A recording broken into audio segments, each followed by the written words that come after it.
Հայաստանի Հանրապետության հարգելի գլխավոր դատախազ, գործադիր և դատական իշխանության հարգելի ներկայացուցիչներ, հարգելի հյուրեր, հարգելի դեսպաններ, Հայաստանում հավատարմագրված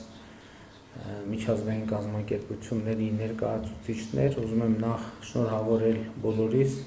դատախազության աշխատողի օրվա առիթով և դատախազության աշխատողներին շնորհակալություն հայտնել իրենց կատարած կարևոր աշխատանքի համար։ Ընդհանրապես իմ ընկալումն այն է, որ մարդուն երջանկության համար մի քանի բան է պետք՝ քաղաքացում, խաղաղություն և կամ անվտանգություն, ընդ որում ներքին և արտաքին, արդարություն, ազատություն և բարեկեցություն, և այս բոլոր գործառույթներում մեր իրավապահ համակարգը ունի շատ էական դեր այս ձգտումները իրականացնելու գործում, և նաև պիտի արձանագրեմ, որ կոռուպցիան այն հիմնական պրոբլեմներից է, որը առնվազն իմ թվարկած մի քանի ուղղություններով ստեղծում է խնդիրներ մեր իրականության և ցանկացած իրականության մեջ։ Իհարկե, մեր կառավարության քաղաքականությունն է ցուցաբերել զրո հանդուրժողականություն կոռուպցիայի և կոռուպցիոն դրսևորումների նկատմամբ, և մենք շարունակում ենք հետևողական լինել այդ ճանապարհին, և այս համատեքստում պիտի ընդգծեմ նաև, որ շատ կարևոր է, որ մենք ոչ միայն կոռուպցիայի հետևանքները հայտնաբերենք և վերացնենք, այլև իսկապես կարողանանք նույնականացնել այն պատճառները, որոնք օբյեկտիվորեն գոյություն ունեն։ Ընդ որում ինձ համար ակնհայտ է, որ այդ պատճառների մի մասը հանրահայտ են բոլորին, որովհետև ինչքան էլ մենք խուսափենք այդ հարցից, պիտի մի X պահի առերեսվենք մի պարզ հարցի. ինչպես պիտի կոռուպցիայից խուսափի 200,000 դրամ աշխատավարձ ստացող այն պաշտոնյան, որը կառավարում է 5, 10 կամ չգիտեմ 1, 2, 3, 4, 5 միլիարդ դրամի շրջանառություն և աշխատանք։ Եվ ես ասում եմ այն տրամաբանությամբ, որ կոռուպցիան, ինչքան ես եմ հասկանում, հիմնականում իշխանության և լծակներ ունեցող մարդկանց գայթակղող երևույթ է, որովհետև մյուսները ոնց որ թե ցանկանալու դեպքում էլ տենց մեծ կոռուպցիոն իրավիճակների մեջ չեն կարող հայտնվել, չնայած միջնորդավորված գուցե նրանք նույնպես կարող են հայտնվել։ Սա մի խնդիր է, որին մենք պետք է պատասխանենք, իհարկե այս պատասխանը դատական համակարգի չի ակնկալվում, դա ավելի շատ քաղաքական պատասխան է, և ըստ էության կառավարությունը, քաղաքական իշխանությունը պետք է գտնի այս հարցի պատասխանը, չնայած մյուս կողմից մենք ունենք նաև հակակոռուպցիոն քաղաքականության խորհուրդ, որտեղ իշխանության բոլոր թևերի ներկայացուցիչները ներգրավված են, և մենք պարբերաբար այդ հարցին անդրադառնում ենք, նաև ուրիշ հարցերի ենք անդրադառնում, բայց նաև պիտի արձանագրեմ, որ միշտ չի և ակնհայտ է, որ այսօր այս պրոբլեմը կա, որ միշտ չի, որ քաղաքական կամքը բավարարում է այդ խնդիրները հասցեագրելու համար, որովհետև պաշտոնյաների աշխատավարձի մասին խոսելը միշտ էլ շատ ռիսկային պրոցես է մի իրավիճակում, երբ հանրային բարեկեցության մակարդակը շատ բարձր չէ, չնայած իմ համոզմունքն այն է, որ հենց առաջին հերթին պաշտոնյաներին գայթակղություններից հնարավորինս զերծ պահելու համակարգերն են, որոնք իրենց հերթին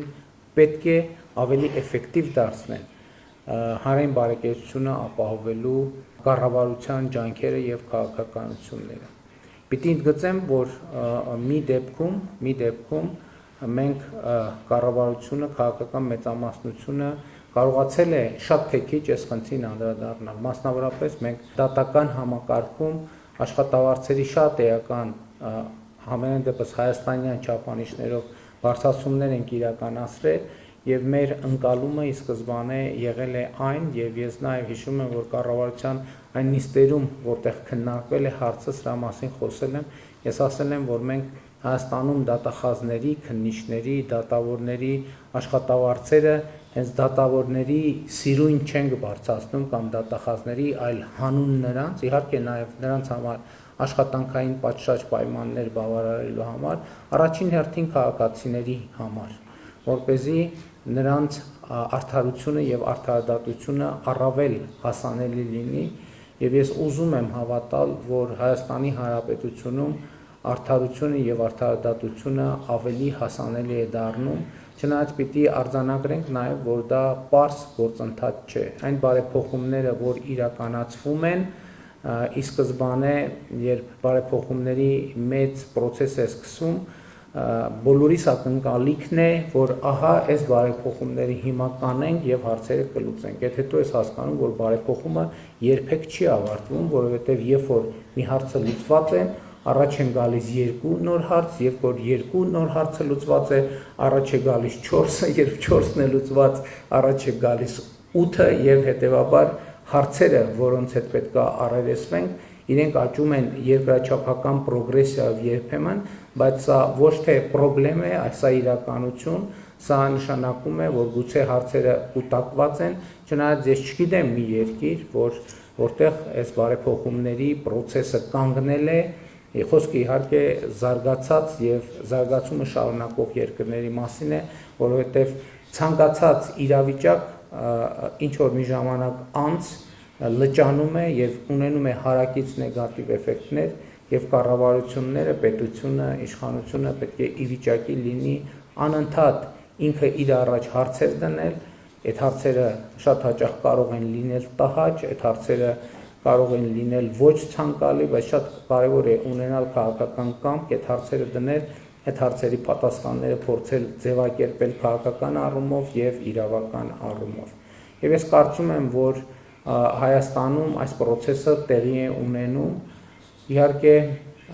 այն ակնկալիքով, որ արդարությունից ու արդարադատությունից մեր հանրության, մեր քաղաքացիների բավարարվածության աստիճանը գնալով ավելի կմեծանա։ Եվ ես համոզված եմ, որ կմեծանա, որովհետև ըստ էության նաև գլխավոր դատախազի զեկույցում հիշատակվեցին մի շարք բարեփոխումներ, որոնք անխուսափելիորեն բերելու են այդ գոհունակության զգացմանը, արդարության եւ արդարադատության նույնացման գործընթացի հաջողությանը, այն ըմբռնումով, որ իհարկե այս process-ները մի օրում չեն սկսվել եւ մի օրում չեն ավարտվի։ Հարգելի ներկաներ, ամփոփելով կրկին ուզում եմ շնորհակալություն հայտնել Հայաստանի Հանրապետության դատախազության բոլոր աշխատողներին իրենց կատարած աշխատանքի համար ես համոզված եմ եւ հույս ունեմ, որ նրանք յուրաքանչյուր օր իրենց առաջ խնդիր են դնում ավելի որակյալ ծառայություն մատուցել հանրությանը եւ այդ ծառայությունը բարձր ծառայություն է, այդ ծառայության անունը արդարություն եւ արդարադատություն է եւ ես համոզված եմ նաեւ, որ Հայաստանի Հանրապետության գլխավոր դատախազը այդ տրամաբանությամբ եւ այդ խոսույթով եւ այդ գաղափարաբանությամբ է ղեկավարում Հայաստանի Հանրապետության դատախազությունը։ Կրկին անգամ շնորհավորում եմ եւ շնորհակալություն եմ։